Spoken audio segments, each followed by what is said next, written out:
Eh bien, bienvenue à l'opération Tous au compost pendant le confinement. Alors, tu m'entends quand je te parle? Là, Oui. on est dans notre résidence, une résidence partagée d'une vingtaine de foyers. Tu peux montrer les deux immeubles. Voilà. Et donc, on est en train de faire une petite opération de récolte du compost. Voilà. On a des courageux voisins qui nous aident. On a un compost qu'on est en train de récolter et un compost qu'on va bientôt fermer parce qu'il est plein. Alors, C'est les nourritures fraîches. c'est les nourritures fraîches. Alors Lucille, ce que je vais demander, la question c'est pourquoi c'est important de composter? Est-ce qu'on sait déjà combien de déchets on génère par an, par habitant? Eh bien c'est 300 kg. Ça fait à peu près un jour, 1 kg par jour par habitant. Et quelle proportion de ce compost, de ces déchets que l'on jette, peut-on composter? Eh bien, c'est environ un tiers. Ok, Un tiers. un tiers. Et maintenant, qu'est-ce qu'on peut composter? Eh bien, c'est tout ce qui est végétal. À la vérité, on pourrait composter tout ce qui est organique, c'est-à-dire végétal et animal. Mais on évite de mettre des choses animales parce que ça sent plus vite mauvais et ça peut attirer les rongeurs. Donc, on se limite à mettre tout ce qui est végétal et ça fait déjà beaucoup. Donc, par exemple, ici, on peut voir le... Il est rempli de peaux d'orange qui sont très bons pour le compost d'ailleurs. Hein. Contrairement N'écoutez à pas les certaines rumeurs. idées Hein. reçues. Très, Voilà. très, n'écoutez pas. Les oignons, les pelures d'oignons, pas de problème. Les oignons, les poireaux, Les bananes, les des oignons, épluchures en tout genre, le pamplemousse de ce matin. des bananes, Voilà. Donc ça, qu'est-ce qu'on fait? des Hop, oignons, etc. Du persil.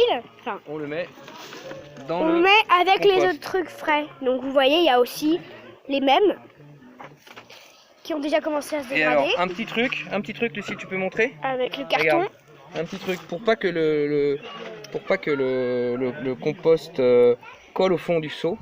Je mets au fond Du du seau bioseau, hein. un Du bioseau. petit sac craft avec lequel on fait Un les sac courses. craft avec Ainsi, lequel on fait des quand courses. je l'enlève, hop, ça se démoule tout seul. Et le bioseau, Le bioseau est le propre. bioseau est propre, il n'y a pas de choses Plutôt qui colle propre. dessus, ok? Et après on met le papier craft avec le compost qui est déjà sale. Voilà. Alors, Et ça c'est un bioseau. Hein. ce qui est important, les trois gestes importants quand on s'occupe du compost, c'est de mélanger des choses fraîches, humides. Allez-y. Alors ça, Voici les restes du tamis. ouais, on va en parler tout à l'heure. C'est les restes de tamisage du compost. Du compost Ancien Donc, qui il faut est déjà mélanger mûr. les choses fraîches, vertes, en tout cas fraîches et humides, pleines d'azote, avec des choses carbonées. Donc là, Et on sec. met parfois, vous voyez, ça c'est une boîte à œufs. Ça c'est parfait. En plus, ça se recycle très mal la boîte à œufs. Hein. C'est vraiment le dernier stade de recyclage de la fibre. Les papiers craft, on en a parlé. Et ce qu'on peut mettre aussi, c'est tout simplement On mélange avec ça. Hein. des feuilles mortes. Tiens, viens, Lucille. Également des feuilles mortes, des choses secs. Donc là, moi, je garde des feuilles mortes qui restaient de l'automne dernier. Je les Des garde feuilles dans des sacs. Là, tu peux montrer, regarde. Des sacs, hein. Je les garde dans Remplis des de sacs. feuilles mortes de l'automne. Et alors, je les mets. Pour ne pas que Je ce les soit mets trop humide, avec du sec et du humide pour équilibrer le compost. Voilà, comme vous le voyez, il est bien plein. C'est pour ça qu'on est en train de vider l'autre. Donc, ce qu'il faut faire, première règle, on mélange des choses sèches et brunes qui sont carbonées avec des choses humides et qui sont azotées. Après, grâce à un petit outil comme cet aérateur à compost, qui a deux petites hélices qui se replient et qui se déplient, on peut facilement aérer. Pourquoi? Ça c'est le deuxième geste très important, il faut aérer son compost. Parce que le compost se fait avec des bactéries. Et ces bactéries, pour bien travailler, elles ont besoin de respirer, comme nous. Donc elles ont besoin d'oxygène. Donc il ne faut pas que ça fasse une masse compacte, il faut que ça soit aéré. Et si jamais c'est pas aéré, qu'est-ce qui se passe? Ce sont d'autres bactéries que celles qui font le compost qui se mettent à proliférer. Ce sont des bactéries qui se développent en absence d'oxygène, en anaérobie.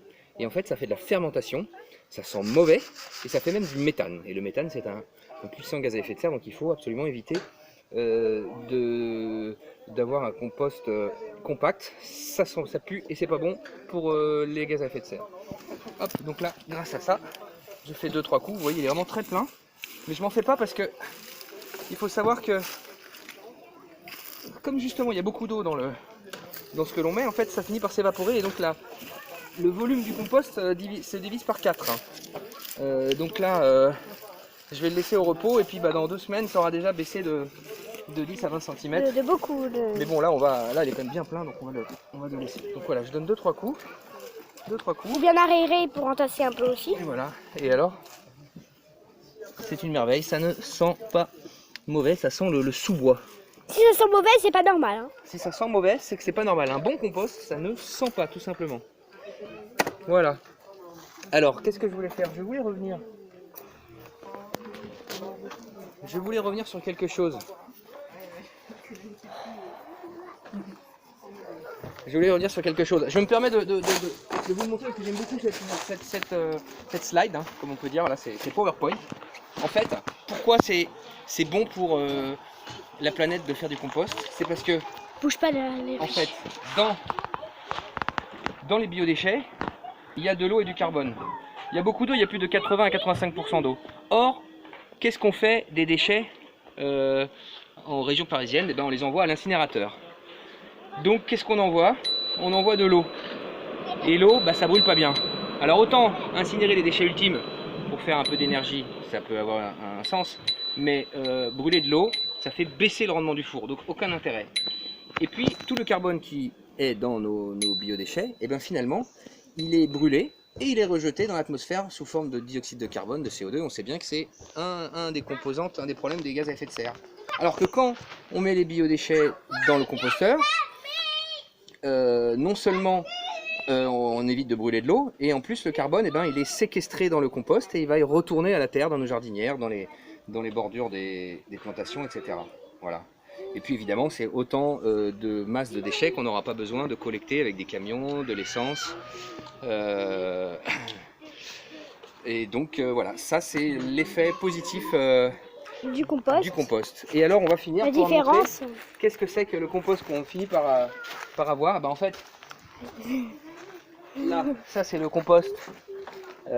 Tu peux me tendre ça. Ça c'est le compost mûr. Donc, allez, on ne voit plus du tout l'origine, à part les coquilles d'œufs, qu'il faut bien broyer d'ailleurs pour pas garder des grosses coquilles. On ne voit plus si c'était une banane, on voit plus si c'était une tomate, on ne voit plus rien. Ça fait une belle terre noire, mais il y a encore 2-3 noyaux, des coquilles d'œufs, des coquilles ça doit être un noyau d'avocat par exemple. Il y a des noix, il y a des noyaux de pêche ou quoi. Donc là, il s'agit de le tamiser. Si on veut, alors là, regardez, notre ami Emmanuel va nous faire une démonstration magnifique. Donc on tamise. Et puis, les petites choses qui restent, eh bien ma foi, elles sont plus petites et il voilà, n'y a plus de noyaux. Ça c'est magnifique pour les jardinières. Et ça, il y a ça, qu'est-ce qu'on va faire? On va pas le mettre à la poubelle. On va le remettre, faire un tour si ça n'a pas été décomposé. Les noyaux en un cycle, hein, un cycle c'est à peu près entre 6 et 12 mois, on est plutôt sur une année ici, donc on n'est pas pressé. On le remet sur le composteur afin qu'il puisse avoir une chance de se décomposer lors du prochain cycle. Voilà, et ça fait aussi un apport en carbone. Donc, écoutez, merci pour de votre attention et puis merci à tous les voisins d'aider à récolter le compost. On va faire des belles plantations, on aura des fleurs et des légumes magnifiques. Merci à la régie, merci à Lucille. Lucille, merci. Et puis, je vous souhaite une bonne journée à tous. Au revoir.